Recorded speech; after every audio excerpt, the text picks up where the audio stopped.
फिसलना नहीं हमारी कथा में। फिसलने का मतलब बड़ी गंभीरता के साथ और विवेक के साथ, वरना हम कहें कुछ और। भाई अर्थ का अनर्थ, जमाने की दृष्टि अपनी अपनी होती है, न जाने तुम किस दृष्टि से किस चरित्र को देखो। हमें जमाने की दृष्टि पे याद आ गया कि एक बार पति पत्नी दोनों टहलने निकले, टहलवे रात के, दो जने कड़े कड़े सो एक आगे को लगो कुत्ता भौंकन लगो। कुत्तन को तो काम ही आए, कुत्ता तो भौंकता ही हो। हाथी चले बाजार, कुत्ता भौंके हजार। और पति पत्नी हो तो कुत्ता भौंकबे बिना रात नहीं आ। हाँ, भौंको कुत्ता। तो पति को लगा कि हम पत्नी से बड़ा प्रेम करते हैं और कहीं अगर इसको काट लिया, ये मर गई तो बड़ी आप। तो पति ने दो ही हाथन से लो सो ऊपर उठा लो, बाहर में गया, तू बच जाए हमें चाहे काट ले। कुत्ता को भी लगा कुछ गड़बड़ है, ज्यादा पत्नी प्रेमी लग रहा है। कुत्ता भी रहा होगा आज के जमाने का समझदार, कुत्ता ने भी प्रणाम कर लिया, धन्य है तेरी लीला। व्यक्ति बोला क्यों? कुत्ता बोला धन्य है तेरा पत्नी प्रेम, ऐसा तो हमने भी नहीं किया, जा छोड़ देते हैं, तुझे काटेंगे नहीं। कुत्ता भाग गया। पति ने तो बड़े प्रेम पूर्वक कुत्ता काटने से बचाने के लिए ऊपर उठाया था, पर जैसे ही नीचे पत्नी को रखा, पत्नी आए बाएं, लिए हाथ में 2.5 हाथ का डंडा, पत्नी पीछे पीछे, पति आगे आगे। अब पति बोला आकर भाग्यवान पीछे क्यों? बोले रोको, पहले खपार फोड़ेंगे बाद में बताएंगे। तो पति ने कहा आखिर हुआ क्या?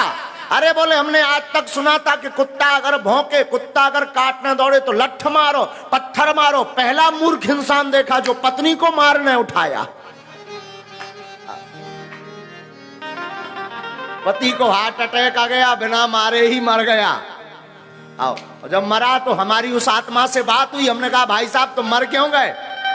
उसने बताया कि बताओ महाराज हमारे साथ तो बड़ा घोटाला हुआ। हमने कहा क्यों? बोले हमने उसको बचाने के लिए ऊपर उठाया, वो कह रही थी कि तू कुत्ता को मारने के लिए हमें ऊपर उठाया था।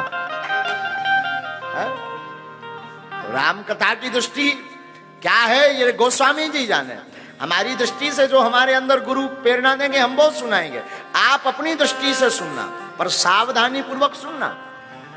कहीं अगर आपकी दृष्टि बदल गई तो अर्थ का अनर्थ हो जाएगा। बोलो सीताराम, जोर से बोलो ना। अब ऐसे में एक बात कहूं, जीते जी जितनी बार हो सके हरि की कथा सुन लो, यही सार है। राम कथा कोई साधारण नहीं, वैसे क्रम तो पूर्ण करना होगा। राम कथा कोई साधारण नहीं। कलयुग के धन्य है गोस्वामी तुलसीदास, धन्य है, धन्य है। अरे इनकी महिमा धन्य है, कौन जानता था गोस्वामी जी कितनी बड़ी लीला कर जाएंगे। आज एक राम कथा के माध्यम से कितने लोगों को नहीं जगा दिया। बुरा मत मानिएगा, मुझे एक बात बार बार ध्यान आ रही है। साधु जी, भारत में किसी कोने में लाइट हो ना हो, सरकार पहुंची हो ना पहुंची हो, वाहन हो पहुंचे हो ना पहुंचे हो, रोड बन पाया हो ना बन पाया हो, पर गोस्वामी जी की रामायण हर घर में मिलेगी। जहां लाइट भी नहीं, जहां पर रोड भी नहीं, जहां पर व्यवस्था भी नहीं, जहां पर टीवी नहीं, वहां पर भी हमारे गोस्वामी जी की राम कथा है। वाह रामायण है, कितना पावन ग्रंथ लिखा, कितना सुंदर चरित्र लिखा। एक एक चौपाई में डूब जाने का मन करता है। एक एक चौपाई पर कोई गाए तो गा नहीं सकता। परम पूज्य गोलोकवासी पूज्य श्री राम किंकर जी, एक राम किंकर जी महापुरुष हुए हमारे छतरपुर में। हमने सुना बुंदेलखंड गैरेज में आया करते थे राम किंकर जी, हमने सुना है ऐसा। और कहते हैं कि राम किंकर जी जब आया करते थे तो एक एक चौपाई पर 18-18 दिन तक प्रवचन करते थे, एक चौपाई पर। दास के दीक्षा गुरु तुलसी पीठ वाले जगत गुरु जी एक एक अक्षर पर कथा करते हैं। राम कथा साहब सागर है, जितना मन करे गोता लगाओ, जितना मन करे डूबो। रामचरितमानस का अर्थ अगर कोई हमसे पूछे तो हमारी दृष्टि में श्रेष्ठ मानव का चरित्र का निर्माण करके जगत को दिखाना ही रामचरितमानस है। रामचरितमानस जीना सिखाती है। रामचरितमानस साधु जीना सिखाती, मरना सिखाती। मरना हो तो कैसा हो ये रामायण बताती। मरना हो तो दशरथ की भांति हो, राम की याद में। रामचरितमानस युद्ध सिखाती है। कुंभकर्ण को सब पता, रावण को सब पता कि ये राम ब्रह्म है, फिर भी रामचरितमानस युद्ध करना सिखाती कि अगर युद्ध भी करना है तो राम के सामने करो।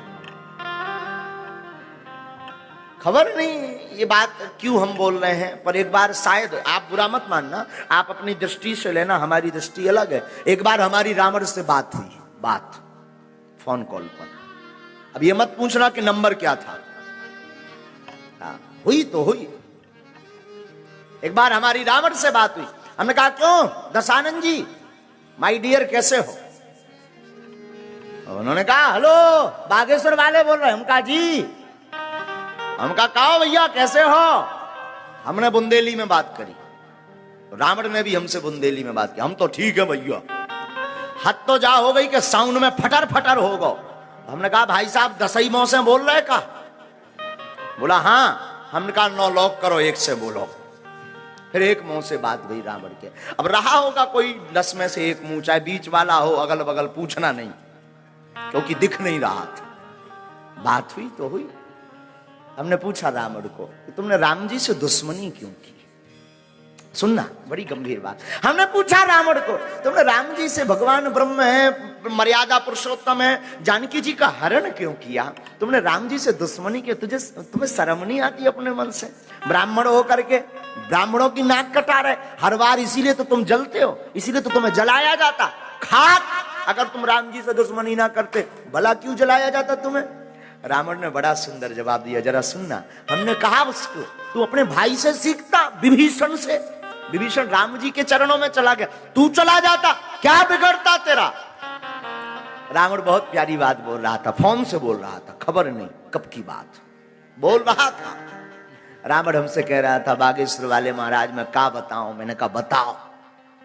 रावण बुंदेली भाषा में बोला। तो रावण कहता है कि विभीषण तो पागल था। हम भी चौंक गए। उनका विभीषण पागल। बोले देखो अगर राम जी के पक्ष में जाते तो राम जी के बगल में अथवा पीछे खड़ा होना पड़ता।